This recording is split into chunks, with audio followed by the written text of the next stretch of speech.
Beginilah suasana Musdes Cibatok 1 di aula kantor desa. Seluruh anggota kelembagaan desa hadir dalam Musdes ini.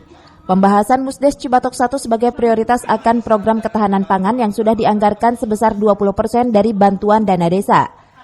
Program ketahanan pangan sebagai program nasional yang digalakan di setiap desa bertujuan untuk meningkatkan perekonomian warga yang bergerak di bidang peternakan dan perikanan.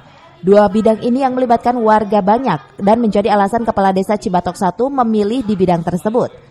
Selanjutnya dalam Musdes Cibatok 1, penyampaian honor bagi kelembagaan desa yang sudah dicairkan melalui rekening masing-masing. Kelembagaan desa ini sekaligus menyerahkan secara simbolis buku rekening bank. Pada hari ini kita melaksanakan Musdes sebagaimana yang telah diajukan baik oleh pihak pemerintahan kabupaten maupun pihak kecamatan, bahwasanya kita akan menggunakan anggaran dari ketahanan pangan yang 20% itu.